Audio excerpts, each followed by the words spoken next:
Հայկական ավանդական լավաշը կարևոր նշանակություն ունի թե մեր կենցաղում եւ թե մշակույթում։ Այն ոչ միայն ավանդական հացի տեսակ է, այլև հայկական տարբեր արարողակարգերի կարևորագույն մաս։ Հարսանիքներում օրինակ լավաշը առատության եւ պաշտպանության խորհրդանիշ է, դրա համար էլ այն գցում են հարսի եւ փեսայի ուսերին։ Լավաշը այն եզակի հացն է, որը երկար ժամանակ կարելի է պահել առանց որոշակի սննդային արժեքների կորստի եւ նորից թարմացնելու ճաշակել։ Եվ բացի դրանից լավաշը ծիսական հաց էր։ Բարակ հաց թխելու տեխնիկան հայերին հայտնի է եղել գրեր ստեղծելուց անհամեմատ ավելի վաղ։ Ինչ եք կարծում, ինչ է նշանակում լավաշ, գրեք մեկնաբանություններում։ Որպես հուշում, լավաշ բառը հայերեն է, կազմված երկու արմատներից։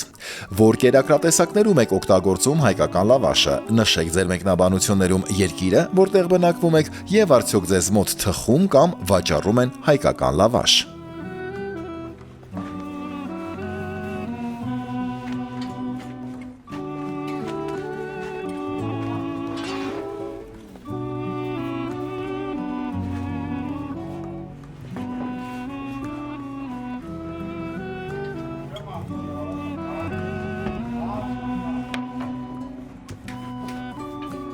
Տարիների ընթացքում իրականացված պեղումները հայկական լեռնաշխարհի բազմաթիվ շրջաններում վկայում են, որ դեռ հին ժամանակներում գյուղերում օգտագործվում էին կավե կամ քարե թոնիրներ, որտեղ պատրաստվում էին զանազան կերակուրներ եւ իհարկե հայկական լավաշը։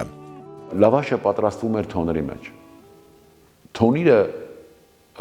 արևի խորհրդանիշն է գետնի մեջ։ Թոնիրը դրված էր մեր օջախների կենտրոնում, վրան կառուցված էր հազարաշեն երթիկը։ Դա կոչվում էր հացատուն, գլխատուն, թոնրատուն։ Եվ կողքերը արդեն որպես սենյակներ բնակվում էին մեր բնակչությունը մեծ գերդաստաններով։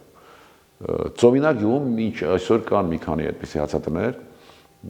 որտեղ մինչև 60-ական թվականները 38-40 մարդ էին ապրում մի մեծ թոնրատան մեջ։ Թոնիրը կավե պատերով գլանաձև վառարանը տարածված է եղել Կովկասում, Միջին Ասիայում, Փոքր Ասիայում, Պարսկաստանում, Հնդկաստանում, Հունաստանում եւ այլուր։ Հայաստանում թոնրի վաղ շրջանի նմուշներ են հայտնաբերվել Լճաշենի բրոնզեդարյան դամբարաններում, Արտաշատում, Դվինում եւ այլ հնավայրերում։ Թոնրի մեջ ոչ միայն հաց էին թխում, այլև կերակուր էին պատրաստում։ Հայաստանի շատ շրջաններում թոնիրը եւ դրա պարագաները համարվել են պաշտամունքի առարկաներ եւ հենց կավե թոնրի մեջ թխվող լավաշներ օժտված առեղծվածային հատկանիշներով։ Ինչի համար է թոների լավաշը գերադասվում։ Համեմատած ասենք, օրինակ գազով թխված լավաշի հոսքագծով, հոսանքով կամ չգիտեմ, կամ նույն սաջի մասին խոսանք։ Ինչի թոների, բայց որ թոների։ Կավի թոների մասին է խոսքը։ Այսօր շատ ու շատ տեղերում կան թոներներ, որոնք պատրաստվում են հրակայուն աղյուսից։ Դա նույն բանը չի, ճիշտ է, կպնում է, թխում է, խնդիր չկա, բայց մեր կավի գինը, օրինակ, շատ լավ 1470 թվականին գերմանական մի հատ գիրք կա, առողջության այգի, որտեղ կա մի գլուխ, որի վերնագիրը հետևյալն է՝ հայկական կարմիր հողի կենարար ուժը։ Հայկական կարմիր հողով օծիկը ծածեն բուժե, արնահոսություն են կանգնացրել, ինչ-որ ստամոքսի հիվանդությունները,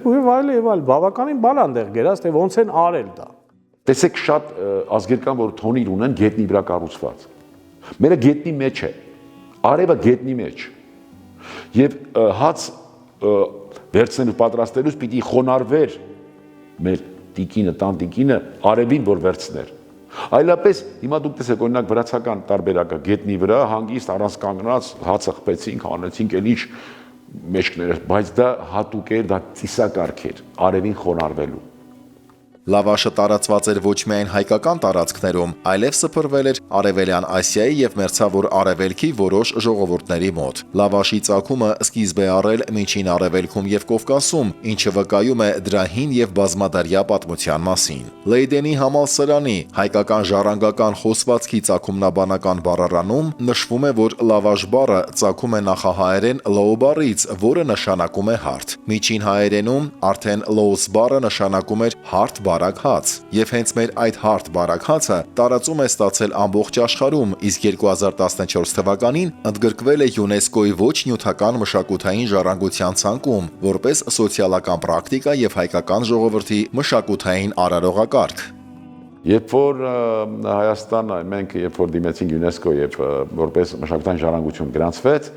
անմիջապես 7 երկիր իսլամական դիմեցին էլի ՅՈՒՆԵՍԿՕ, որովհետեւ իրենք էլ ունեին տափակացի ինչ որ մշակույթ։ Այո, ունեն տափակացի մշակույթ։ Բայց այդ տափակացը եւ լավաշը իրար հետ համեմատելի չեն։ Այդ տափակացը եթե 2-3 օրից արդեն պիտանի չի, լավաշը տարիներով կարելի է պահել եւ վերակենդանացնել։ Այստեղ է հենց մեխը։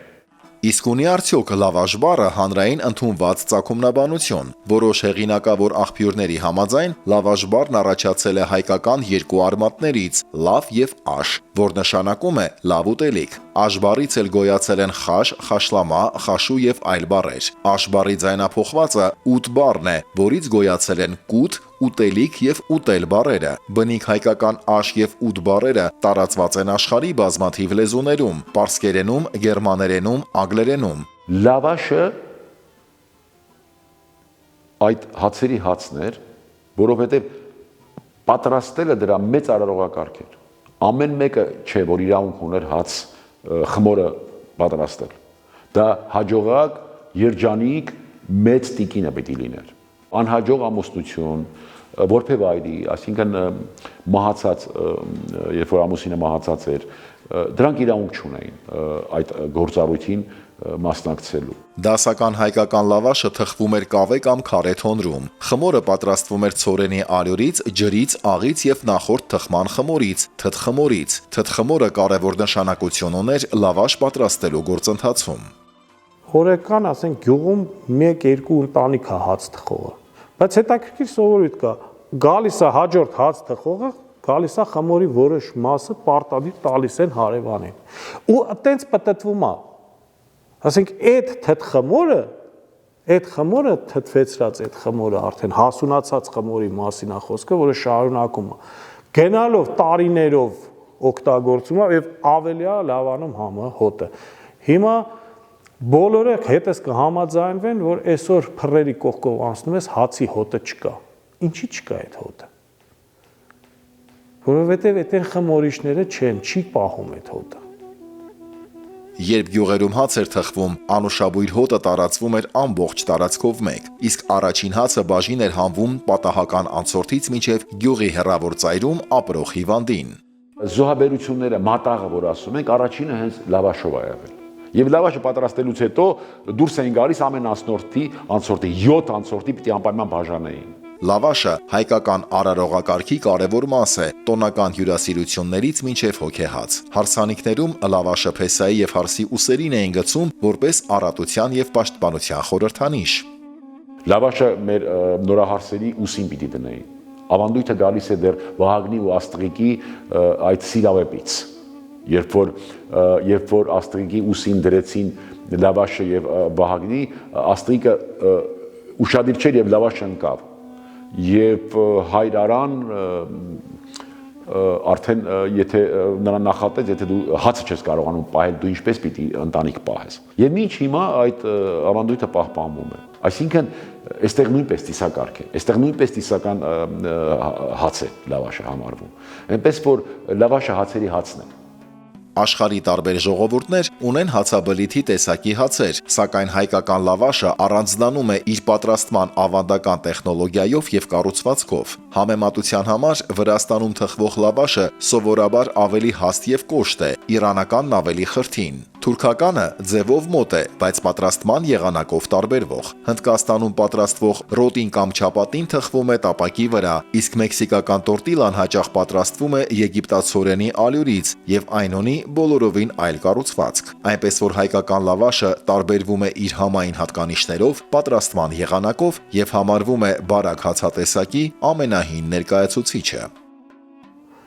Հիմա այստեղից որ ասում են մեր լավաշը պահպանվում է երկարաժամկետ։ Բնականաբար կավի թոների մեջ թխված լավաշի մասին է խոսքը։ Երբ որ ջերմային մշակման ժամանակ ռեակցիայի մեջ է մտնում խմորը տվյալ կավի հետ։ եւ ախտահանում է ամբողջ իրան մակերեսով։ Հոսանքով էլեկտրականությամբ թխված լավաշը, գազով թխված լավ, այդ հատկանիշը չունի։ Նա չի կարա դիմանա այդ։ Լավաշն օգտագործվում է հայկական խոհանոցի բազմաթիվ ուտեստներում, լայնորեն օգտագործվում է որպես հիմնական հաց ամենօրյա սննդի մեջ, մատուցվում է մսային եւ բանջարեղենային ուտեստների հետ։ Լավաշն օգտագործվում է խորովածը, պանիրը, կանաչին կամ տարբեր միջուկներ փաթաթելու համար։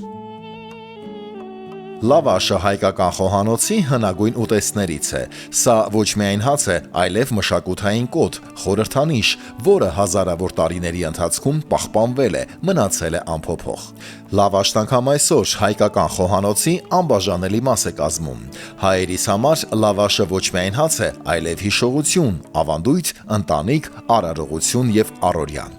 Լավաշը բուն հայկական է։ Տարածեք այս տեսանյութը, թող աշխարհն էլ իմանա։